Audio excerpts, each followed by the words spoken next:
The new now, what does that mean? Is it abnormal? Yeah. Is it the recovery?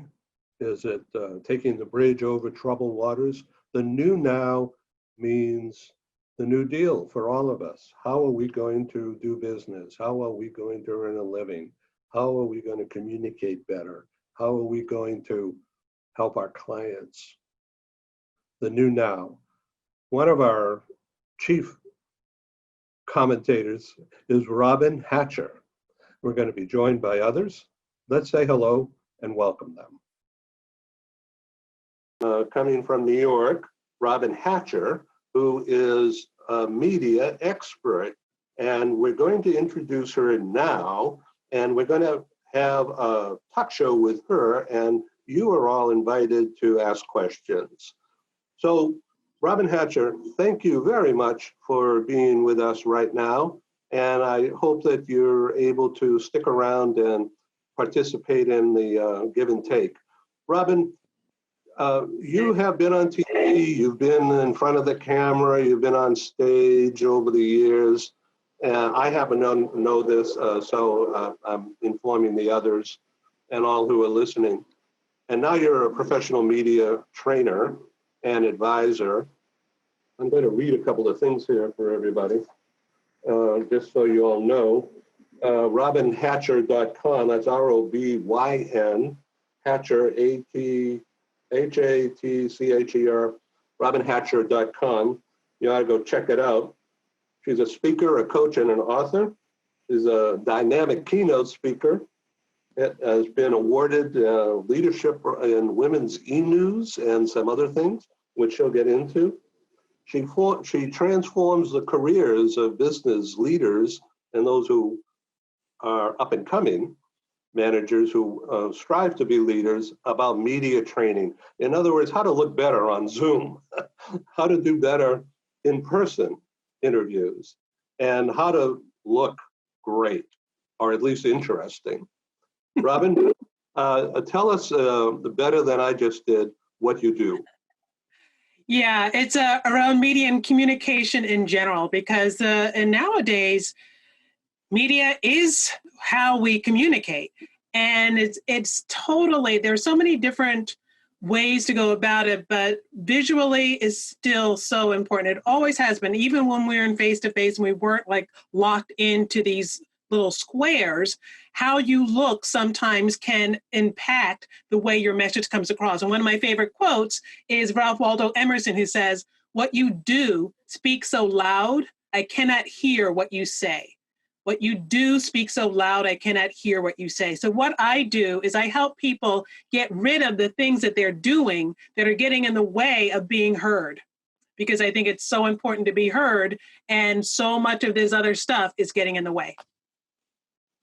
Okay, so how can people learn how to take care of themselves, to act properly in front of the camera? Well, for one thing, let's talk about just this little box. Like right now, if you'll see, like I have a neutral background. I have a lot of light in front of my face, because if you don't have light in front of your face, you're going to be in shadow. And if you have any light behind you, it may seem like we have this light behind us and that should light us up, but what it actually does is to put your face in shadow. And so there's a whole thing. One of the reasons why I'm so keen on this visual part of it is not just because people are so judgmental, it's the way that our brain processes information. And so one of the things that I went back and did, and I studied and got certified in neuro-linguistic programming, because I wanted to know how the brain, why this visual stuff is so important. And so I became a real brain science geek in addition to being a communication expert and a media training expert, because I wanted to have the why behind things. And that's the other thing, is like, as we communicate, we want to have the why. So one of the whys behind all of this is that when our brain sees something, it's processing it through the lens of, is that person going to be safe to talk to, or is that person going to be someone that I should be afraid of, or should it be somebody that I can eat for lunch? So that's what we are doing, because our brain is always in survival mode. Is that person going to help me survive? Is that going to hinder my survival? And so when we are fully seen, when we are in the light, it gives the brain, the listener's subconscious brain, it's like, I can see them. If I can see them, I can trust them. I can analyze them more deeply, and then I can know how to deal with them better. So lighting is so crucial. And then the other thing that you'll notice is that I'm like 3/4 of the screen, so that you can see more of my torso, because the torso is one of the parts of the body that people read to be able to see whether they trust you or not. And if you'll notice, if somebody's torso is covered in real life and in person, that gives an indication that there's some separateness between you and that person, that you're holding something back, that you're hiding something. So you want to try to have as much of your torso in the shot as possible, and to be as centered in the screen as possible. Not too much white space ahead, not on top of you, not too much off to the side, so that again, if you're centered, the brain, the external brain, the subconscious brain is going to say, that's a centered person. I'm going to trust them even more. So now I want to ask you, and now I want to ask you about nonverbal communications, and you don't touch your hair, you don't touch your face, that kind of thing.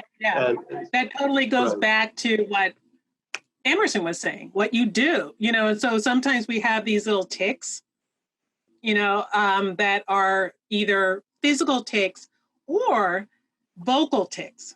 So nonverbal also has to do with the vocal tone. Like, do you sound like you're powerful? Do you sound like you're in control?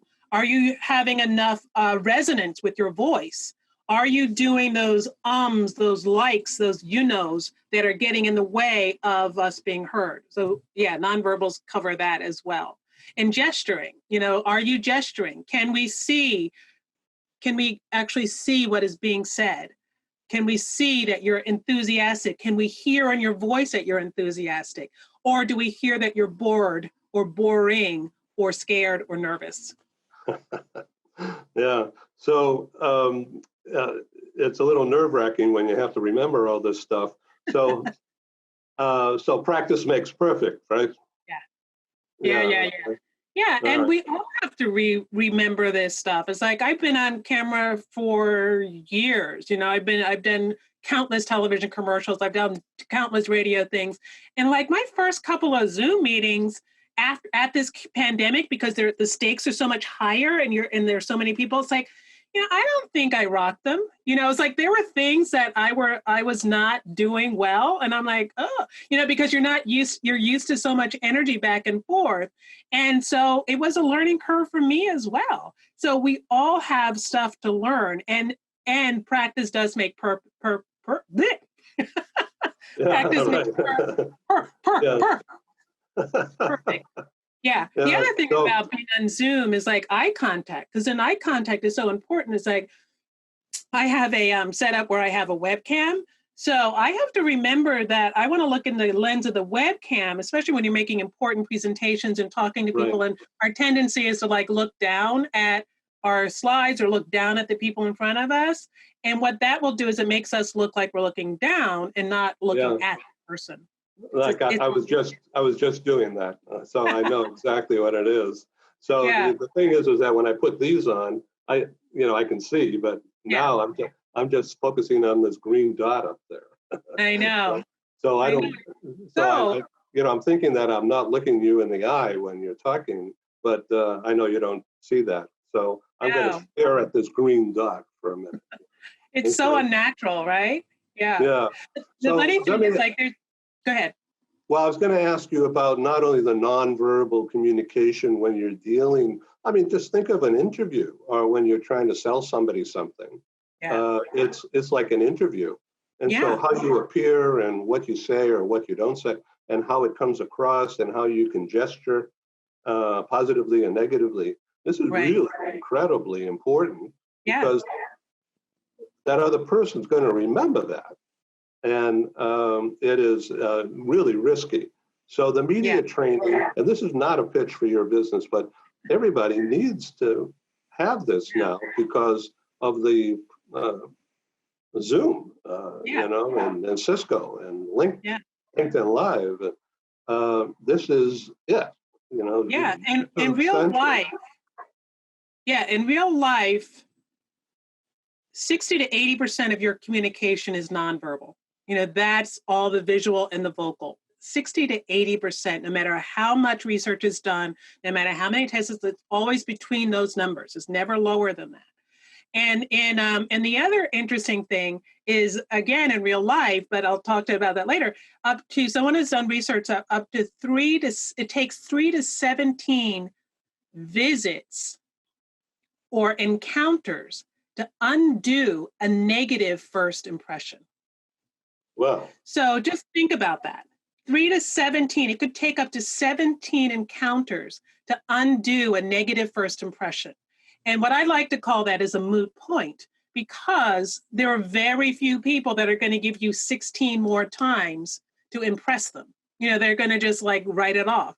Now, another statistic I read a while back was that it can take 10 to 15 seconds on video to make a lasting impression. So that word lasting was really interesting. And it's different because it means that's the impression that I got. That's the impression that I'm going to stick with. And so on video, people even less forgiving. And you'll all have experiences, I'm sure, personally, that you put on some video and they waste your time, or they don't look right in the first 3 or 4 or 5 seconds. And what happens?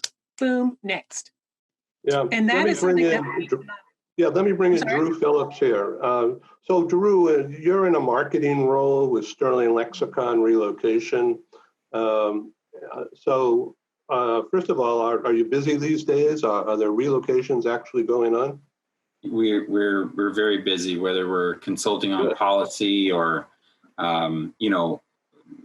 relocations are still happening. They're still being initiated. They're just being put on hold, right? So we're doing the preparatory work, if you will, to make sure that when everything does open back up, our people are able to go at will, if you will. So are you using video to communicate your intelligence and your knowledge and your capabilities? Absolutely, 100%. All presentations, all communications to all of our clients, prospective clients, to each other within. Everything is being done on, GoToMeeting or whatever preferred platform our clients may have. So all video, if you will, and as you know, Ed, not always with this background behind me. I'm curious. So, are those hockey jerseys, Drew? Those are hockey jerseys. Yeah, those are my son's hockey jerseys. So wow. I've got 2 boys that have played. So when I'm in a neutral setting, a learning setting, or what have you, I will be in this room. When I'm in a presentation setting or what have you, I'll be in my office where I could portray and put along the message that I need to put along. And when I'm in a setting again where I'm being educated, or I'm learning myself, or I'm just amongst friends or within the team, as to not be maybe too overbearing or I don't know what the proper word may be, but intimidating. I'll go into a setting such as this, where people can get to know me, where they can see my interests, see my likes, maybe, and obviously it's just my interests and my likes are my children. They're all home, and their jerseys for which teams they have played in the last seasons or so are obviously hanging up, because none of that is taking place. So let me bring in Teresa Howe, who's a destination services professional. So you're using video all the time, aren't you? Yeah, absolutely. I think we're never going back from video. I think we all better figure it out. And, the tools are now here and readily available. And no matter how, unsophisticated you are in technology, it's not that hard to figure out how to click into a Zoom meeting. I think my daughter, just as an example, is now she's in college and she's doing all her classes online.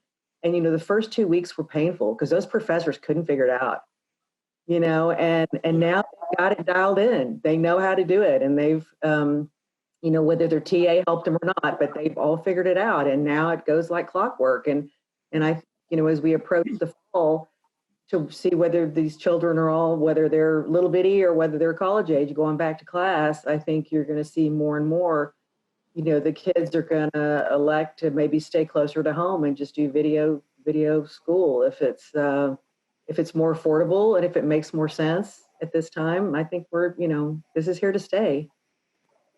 What about in dealing with people who are relocating, people that you're counseling? Is this done on video or FaceTime or what?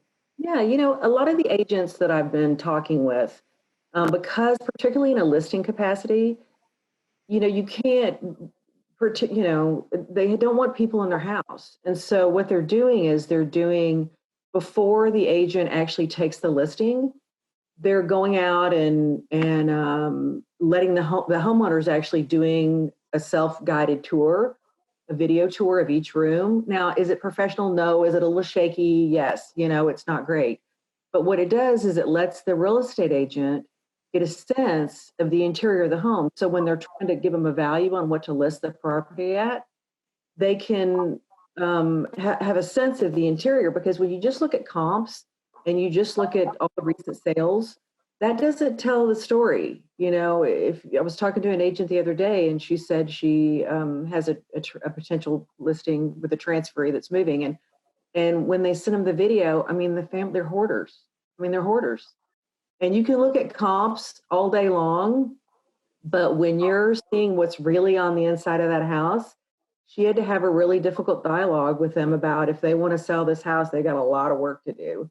And of course, once they clean it up, if in fact that happens, they'll go have somebody come out and do a professional, video tour, because people are still uncomfortable with having people come in and look at their homes. So, particularly on the listing side from relocation, I think the video tours are going to be the norm. I think what it'll do in an excellent way is it'll allow buyers coming into the market that to eliminate properties because they're able to look at the video tour online instead of having to actually go look at the property.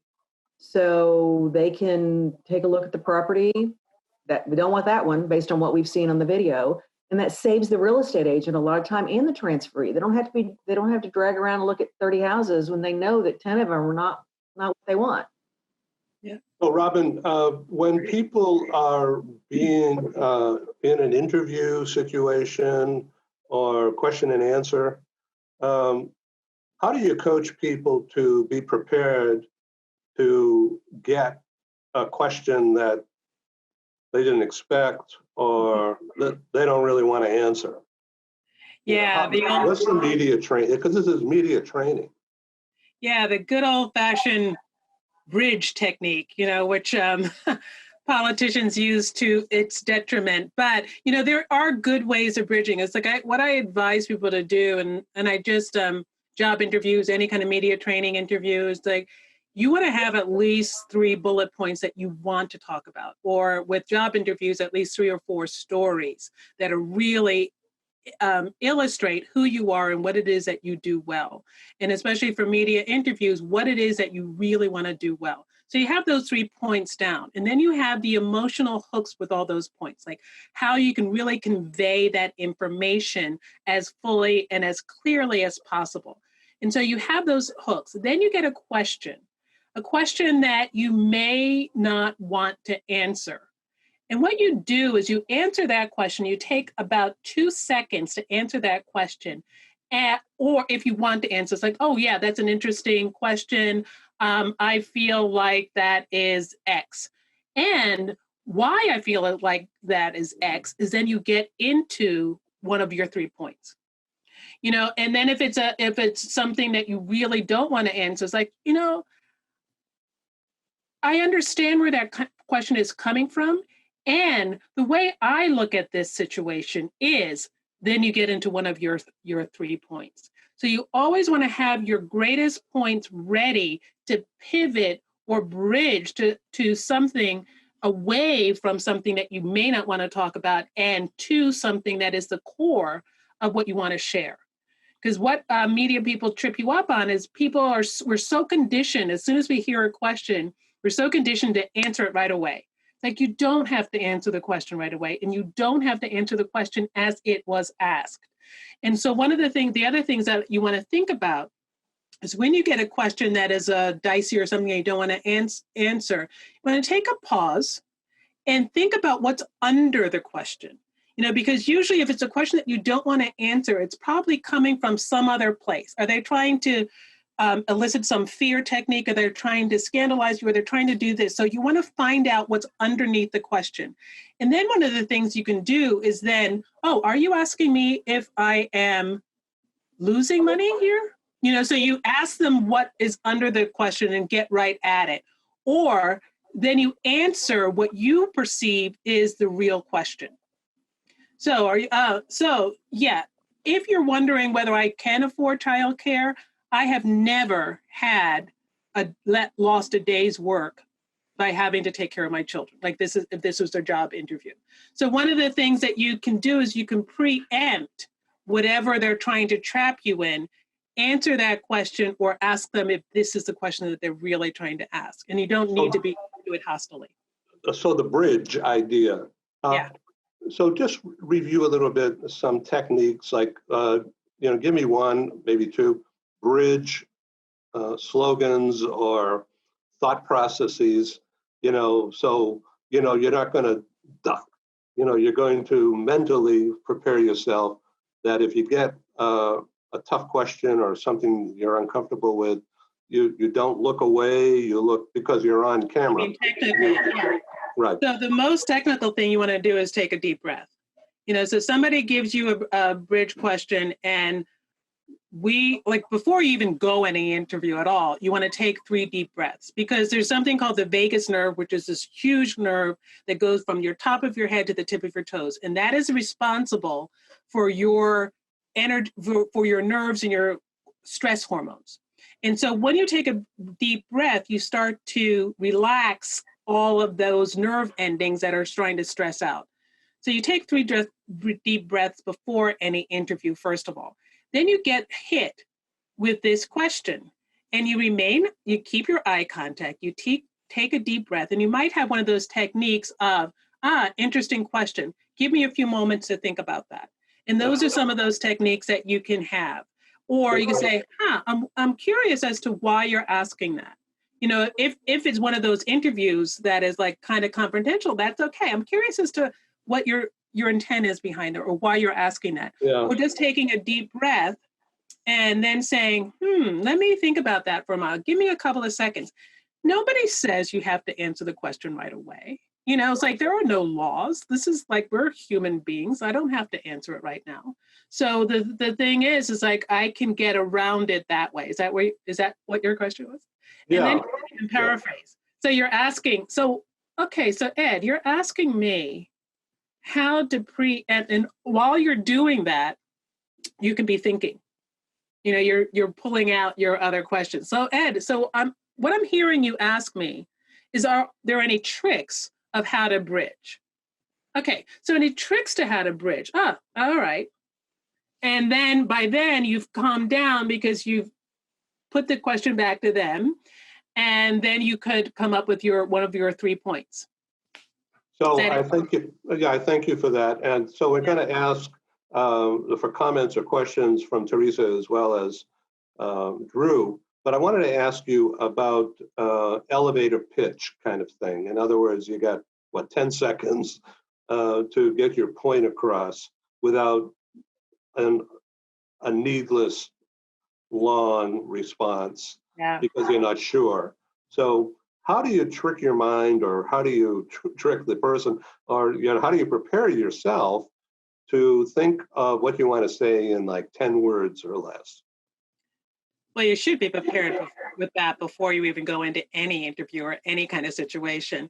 And I like to call it, instead of elevator pitch, because like you, Drew, my son was a sports guy. He played baseball. Actually, he played professional baseball in the minor leagues, and he was a pitcher.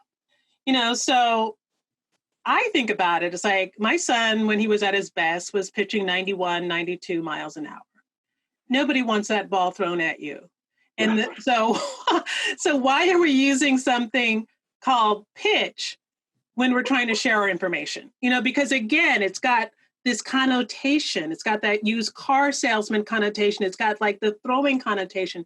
So I don't like that word at all. What I like to call it is an intromercial. It's part introduction and it's a part commercial. So I call it your intromercial, you know? And so your intromercial needs to engage the person emotionally and answer one of those questions. What do you want them to, you want to answer for yourself? What do you want them to think, feel, or do after hearing what you have to say? And so one of the things that we often fall flat on with our intromercials is that we tell people what we do, and we don't tell them why we do it or why it's good for you. And so technically that then creates this connection to the listener in that logical brain. And people do not make decisions based on logic. They make decisions based on emotion, and then they back it up with logic. So you need all that logical thing. But for your intramural, you want to figure out how you can say it in few moments so that that listener can hear it, understand it, and feel it, and picture it so that it gets through. So for example, if I said, for an intramural, I like to also start with a attention getter so that people get a little bit shocked.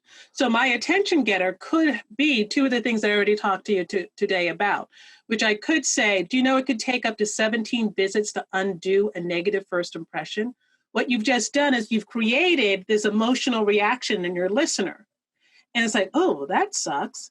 And then you follow it up with, well, I'm Robyn Hatcher, and what I do is I make your first impression a lasting one by helping you create, be more engaging, more impactful, more confident in the way you deliver your information. So that's a way that you can succinctly do an intramural by making them think first, feel first, and then get information that supports what that, and you don't have to give so much information in that intramural, because what you really want to do is you want to get them to ask questions after that. And so then if I say something like that, then they can say, oh, so how do you do that? Well, you know, I'm a professional speaker, I'm a coach, and so then I can go more into the what.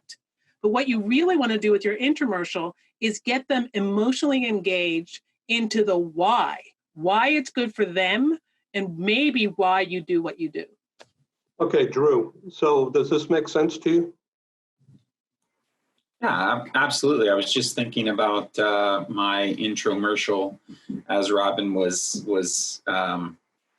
relating it in that fashion, and it makes absolute sense. And just thinking of some things that I can tweak to better engage those that I interact with, because oftentimes it's maybe not I'm one who likes to simplify, right? So I'll simplify something and just say, hey, I get folks from A to B, and or maybe my hook or my catch will be, I get folks from A to B without penalties or immigration hangups, or, you can go down several traps. But yeah, it makes perfect sense.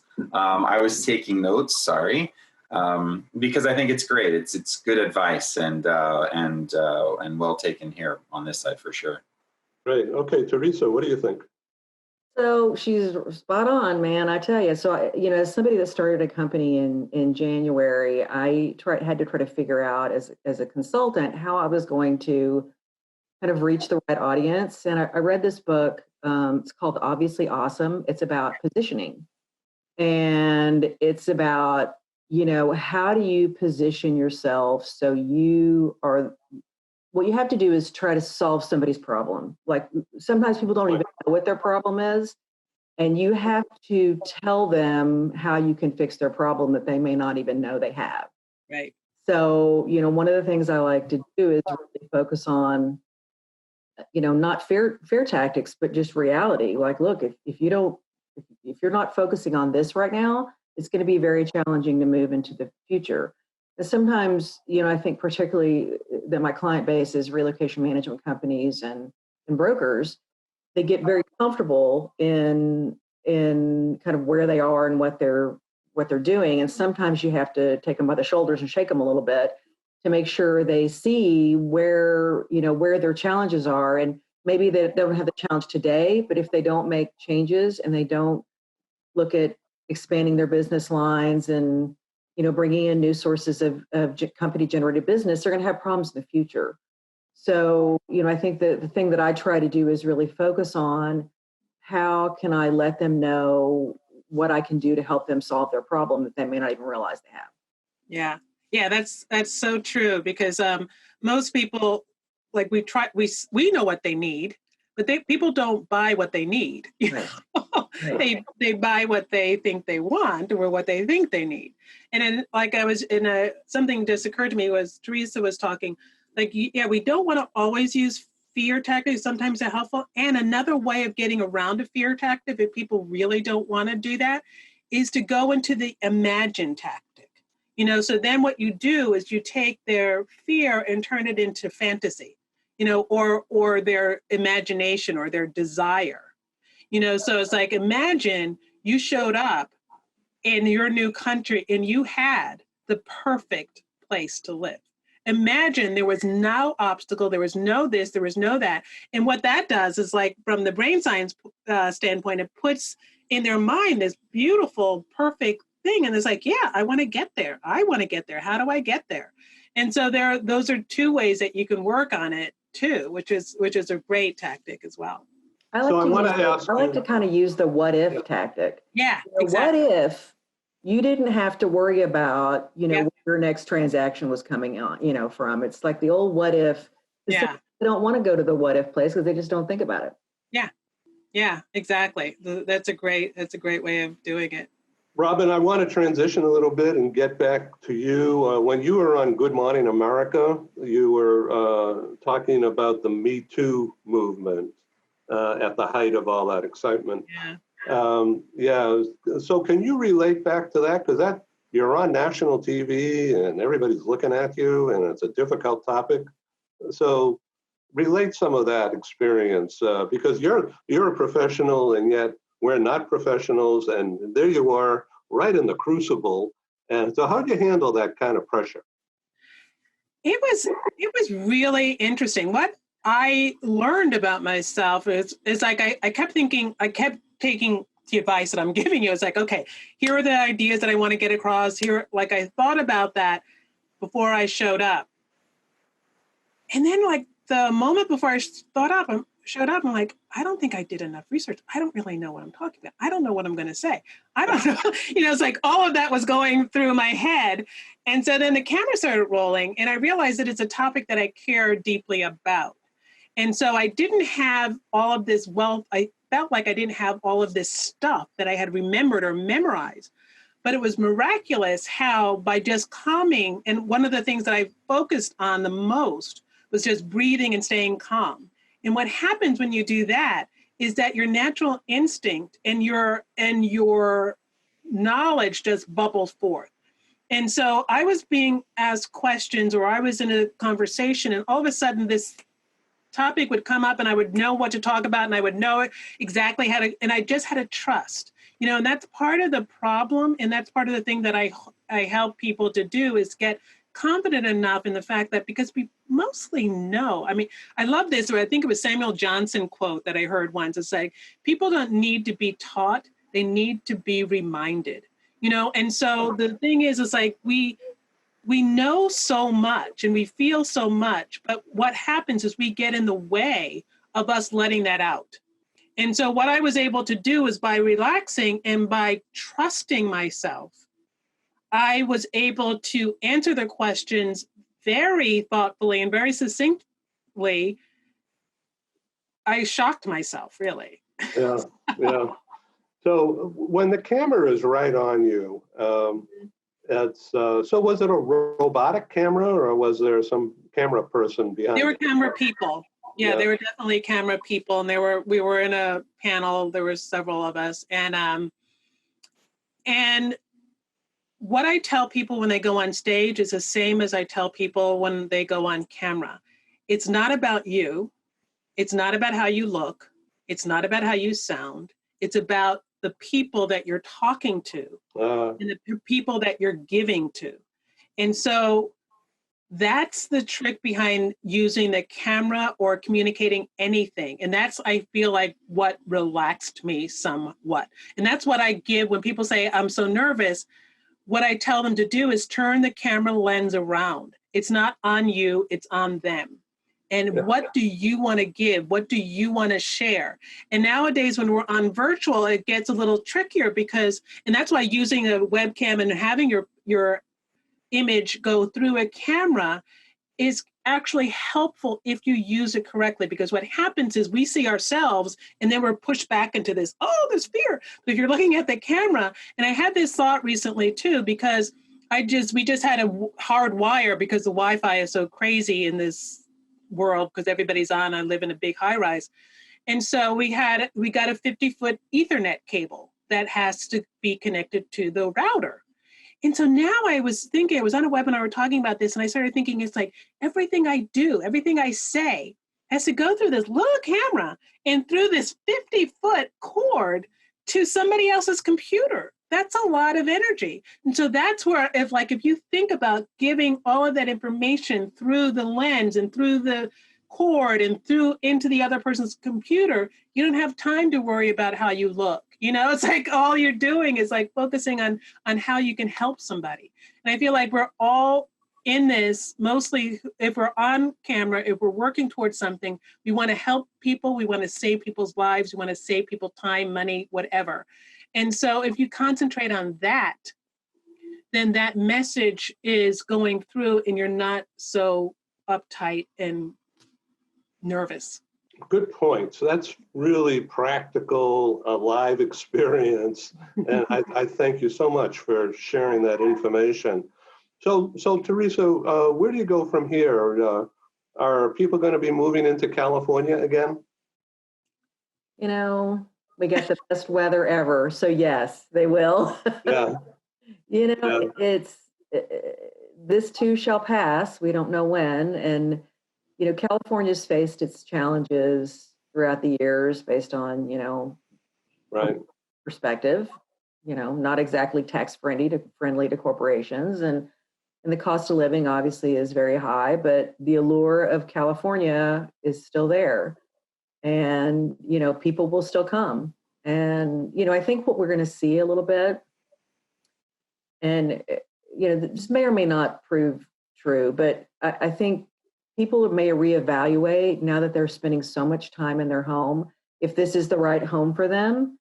Long term, do they, maybe they want to get out of an apartment and think, gosh, wouldn't it be great to have a pool, or wouldn't it be great to have an extra bedroom, an office at home? If these people are going to stay working at home, now I think people are evaluating whether they may, want to have a permanent office at home.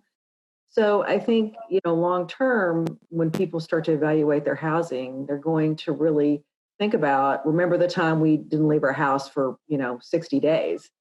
And home, I think, has become more important than ever, whether it's a rental or whether you're owning it. But I think people are looking at it differently than just a place to stay. It's a place where they're spending a lot of time right now. So I think that's a really good point as we enter the new economy. Hopefully it'll bounce back, but to where and how high and when. I think that people will want to, if they are gainfully employed, will look at selling their current home and moving further out of the city area to get more land or two additional rooms, one for an office, and just space. Mm-hmm. I happen to live in downtown San Diego, and I liked it. It's good, but I think people with a younger family and years of growth still in front of them, they're not going to want the urban environment. I don't think so. Even suburban. So further out, maybe an hour out of the metro area, as long as they have high speed, And Me, I'm in the middle of Manhattan, Ed. well, good luck. I think you're going to see too, Ed, a lot of second home situations. I think, Oh, yeah. People that can afford it will maybe have a smaller place in town and make sure that they have a getaway. We'll see. It all depends on how fast the job market bounces back. But I do think people will evaluate that they want a place where they can really get away from it all. Yeah. So, Drew, you're in the relocation business. What do you think? Sure. Yeah. Listen, before relocation, I was in real estate, right? So I have, and always in California. And I agree with Teresa that, listen, sorry, Robyn, we've got the best weather out here. And truth be told, somewhat like Manhattan, listen, California is kind of a bucket list thing. It's kind of that car you want to have. It's kind of, that goal that you set. I've been in the Bay Area, born and raised my whole life. And in a room full of 500 people, that's a rarity anywhere in the Bay Area, right? So that just goes to show you that for one reason or another, whether global or domestic, people are willing to come here. They're willing to sacrifice some things. They're willing to pay the taxes and so on and so forth to have the great experience that you can have here. So relocation will still be happening in and out of California, hands down. I think that the real estate market is going to see some different things happening. I believe you will see second homes being purchased, and it doesn't matter where, because I think what you've seen, and Robyn, you probably know this better than all of us. My friends out on the East Coast in those high-rise buildings, raising two children in a 18 or less than 1,800 square foot, 1,000 square foot high-rise loft with no balcony. They're reconsidering things, right? I've got friends that are moving out of Manhattan into Jersey that swore they'd never do that. Robyn, you know exactly that type, right? That never going to do it, never going to do it. Oh, I haven't been outside for 3 weeks. Yeah. We're moving.